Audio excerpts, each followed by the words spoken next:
Hi, I'd like to talk to you today about your course assignments. You can find them in the course. If you take a look in Getting Started Week 1 under Course Orientation, you can scroll down and you'll see the assignments here. So let's go through them one at a time. The first one is a reflective writing assignment. Now if you scroll down the course, you'll see that this is where you'll find all the information about reflective writing. You'll notice it's weeks 2, 5, and 9. So that tells you that it's a staggered due date. Let's go back up again here and open this up.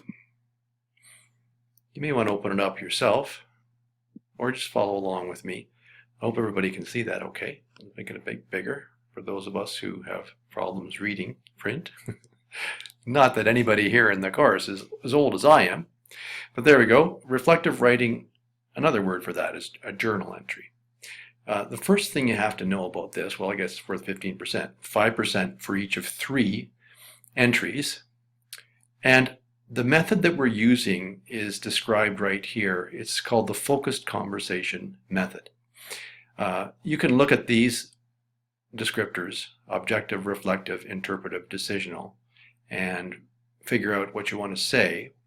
As a simpler way is to say, what are you writing about? So what? Why is it important to you? Now what? How are you going to change your practice based on the reflections and the decisions you've made in your journal, your reflective writing? So that's basically the idea. What are you talking about? And quotes, references are always good to include there. What was it that caught your attention about this particular thing? Now what? Sorry, what? So what? What are you going to, what about it was interesting? Why is it changing your thinking? What does it mean to you? What insights do you get? And then now what? Which means decisional. What are you going to do about it now? How is your reflection going to change your behavior? So here's the entries. First reflective writing entry is due at the end of week 2. Second at the end of week 5, and the third is the end of week 9. Okay? And if you take a look in the course, let's go back to that for a second, you've got topics suggested here. All right, week 2 reflective writing. It's on the explicit and implicit curriculum, the hidden curriculum. Week 5 is about employability skills, essential skills. Week 9 is transforming the curriculum. Okay, here is your assignment submission area, of course. So let's go back up to the assignment again and just take another quick look at that, just to make sure we haven't missed anything. It's 15%.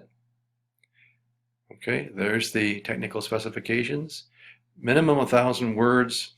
I don't like to look at the number of words. I'm interested in the quality of your thinking, how much research you've done, how deeply and broadly you've thought about the topic. That's what interests me. If you can do that in 700 words or 500 words, then more power to you. If you want to send me a draft of any of your reflections, I'm happy to read them and provide feedback, but we'll get into the feedback cycle a bit later. That's your first assignment. Here's the rubric for it. And you've seen these rubrics before. As I said, I'm looking at, when I'm marking it, I'm looking at comprehensiveness, thoughtfulness, breadth, and depth, and how you're going to use the insights that you've received to change your practice.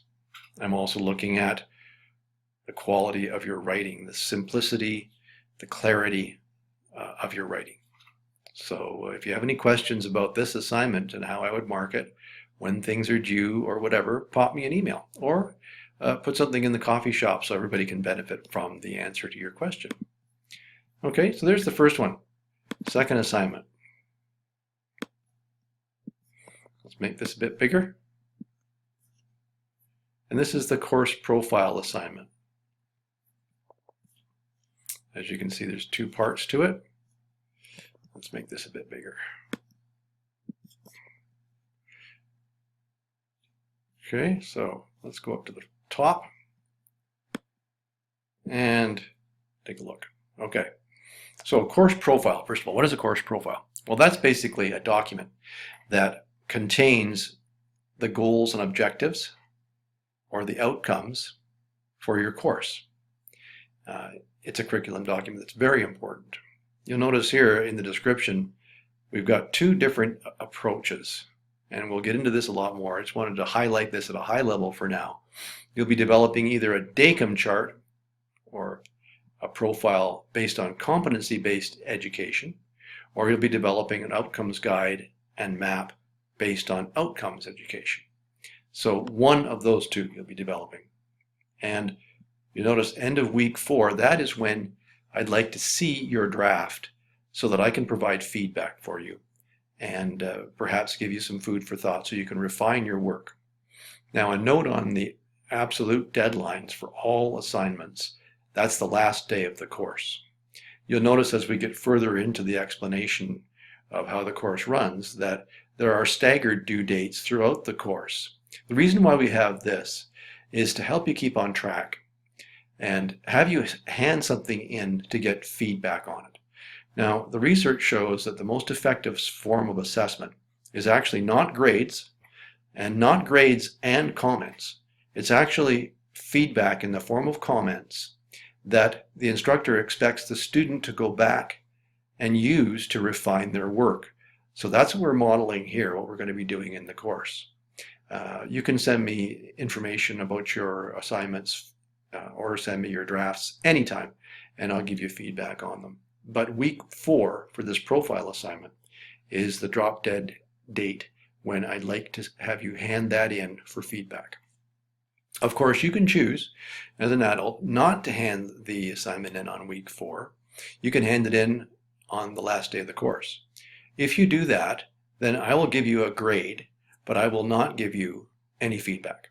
So it's really your choice. If you want feedback, which is really a powerful way of learning, and using this method, you'll get the most out of the course. Then hand your work in for feedback at the end of week 4 for the course profile. All right, this is all basically put out on a schedule that I'll get to in the next video. So if you put that up on your bulletin board, you'll have a very clear set of deadlines and things to do. So there's no reason to be confused. I know there's a lot of information coming at you in this little video. Okay, so that's that. Here's the rubric for it, and that's how I mark it. It's also a good way for you to see whether or not your work is ready to hand in. Okay, you've got competency-based education, DACOM, outcomes-based education, and that's what the rubric looks like. Okay, let's scroll down. There's 2 parts to this.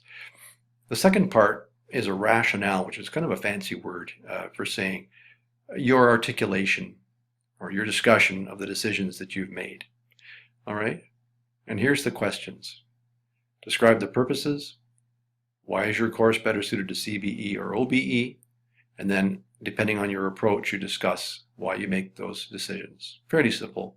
That's due at the end of week 4 as well. Okay, and of course, there's a rubric for that too. All right, so that is assignment 2 on the course profile.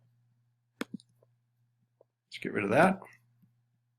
The next thing you have to do, you've got reflective writing that is basically throughout the whole course. You've got your course profile, draft due week 4 for feedback, lesson plan assignment.